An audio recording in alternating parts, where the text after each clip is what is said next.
મનુષ્યના જીવનની અમૂલ્ય ક્ષણને મનુષ્યના જીવનના અતિ કિંમતી એવા સમયની અમૂલ્ય ક્ષણોને શ્રીમદ ભાગવત કથા સાર્થક કરે છે તેવું નવા કટારિયા ખાતે યોજાયેલ ભાગવત જ્ઞાન પારાયણ સપ્તાહમાં કથા વક્તાએ જણાવ્યું હતું.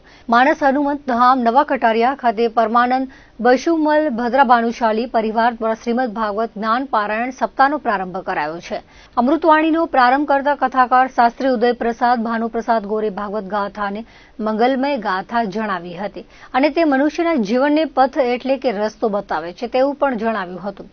સમગ્ર મનુષ્ય માત્રનું કલ્યાણ કરવાની શક્તિ ભાગવત કથા ધરાવે છે. પરીક્ષિત રાજાએ ફક્ત એક જ વખત સુખદેવજી મહારાજ પાસેથી આ કથા સાંભળી હતી અને એમનો પાર થઈ ગયો હતો અને સુખદેવજી મહારાજને આ કથા સંભળાવી તો એમનો મોક્ષ થઈ ગયો હતો. આપણા જીવનને પરમાત્મા તરફ વાળવાનું છે અને તેવું કાર્ય જે કરે છે તે ભાગવત કથા, જે આ કથા સાંભળે છે તે ભગવાન તરફ તો વળે જ છે અને ભગવાનની પ્રાપ્તિ તો થાય જ છે, પરંતુ તેનામાં માણસપણું પ્રગટે છે, દિવ્ય દ્રષ્ટિ પ્રાપ્ત થાય છે અને તે દ્રષ્ટિ દ્વારા આપણે દરેક જીવમાં પરમાત્માને જોઈ શકીએ છીએ. કથા આયોજક ભદ્રા પરિવારને બિરદાવતા તેમણે જણાવ્યું હતું કે આ કથાનું આયોજન કરીને પોતાના પરિવારનું તો કલ્યાણ કર્યું જ હશે, પરંતુ સાથે સાથે સમાજનું પણ કલ્યાણ કર્યું છે. કુળદેવી જલેશ્વરી માતાની કૃપાથી માનસ હનુમંત ધામના સાનિધ્યમાં શરૂ થયેલી ભાગવત કથાને સદગુરુ હરિદાસજી મહારાજજીએ આશીર્વાદ પાઠવ્યા છે. પોથીયાત્રા બાદ શરૂ થયેલી આ કથા 19 ડિસેમ્બરના વિરામ લેશે. 14મી ડિસેમ્બરે રવિવારે પરીક્ષિત જન્મ, 15મી ડિસેમ્બર સોમવારે નૃસિંહ અવતાર, વામન અવતાર સહિતના પ્રસંગો ઉજવાયા હતા. ચોથા દિવસે 16 ડિસેમ્બર મંગળવારે રામ જન્મ અને કૃષ્ણ જન્મ, 17મી ડિસેમ્બરે ગોવર્ધન લીલા, 18મી ડિસેમ્બરે ગુરુવારે રૂક્ષ્મણી વિવાહ, 19મી ડિસેમ્બરે શુક્રવારે સુદામા ચરિત્ર કથા પ્રસંગ યોજાશે અને એ સાથે કથા વિરામ લેશે. કથાનું પરમાનંદ બશુમલ ભદ્રા પરિવારના પરમાનંદભાઈ અને કિશોરભાઈ, દિલીપભાઈ અને વિનોદભાઈ તેમજ સમગ્ર ભદ્ર પરિવારે આયોજન કર્યું છે.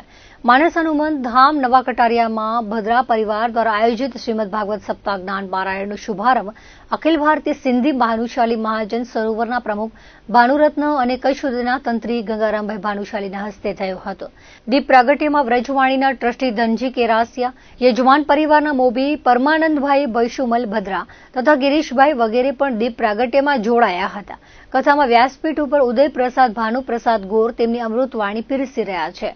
આ રીતે પિતૃ કૃપા ભગવત કૃપા રૂપી પરમાનંદ બશુમલ ભદ્ર ભાનુશાલી પરિવાર દ્વારા થઈ રહેલા અનેક સેવા કાર્યોની પરંપરામાં વધુ એક પુણ્યનો ઉદય પણ આ પવિત્ર કાર્ય સાથે થયો હતો.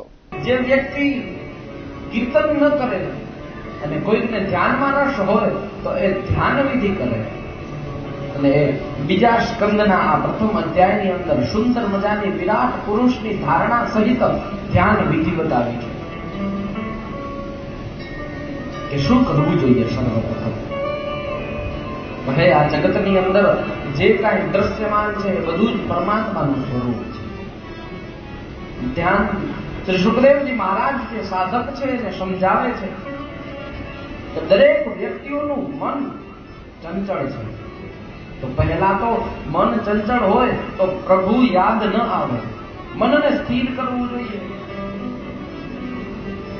મનને સ્થિર કરવું.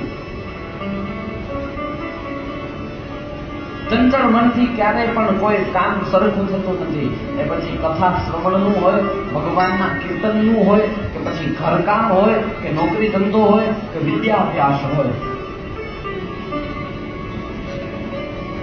અહીંયાથી બેઠેલા વધારે લોકો કોઈ વિદ્યાર્થી અવસ્થામાં હોય એવું મને નથી લાગતું. એટલે નોકરી ધંધાની હું વાત કરું.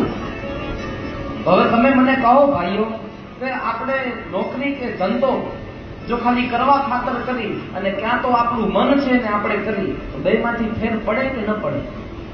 એક તો ધંધો છે જ્યાં આપણે મન લગાવીને કામ કરીએ છીએ, બીજો કરવા ખાતર કરી છે. ડિફરન્ટ આવે, ફેર પડે કે નહીં? અવશ્ય 100% પડે.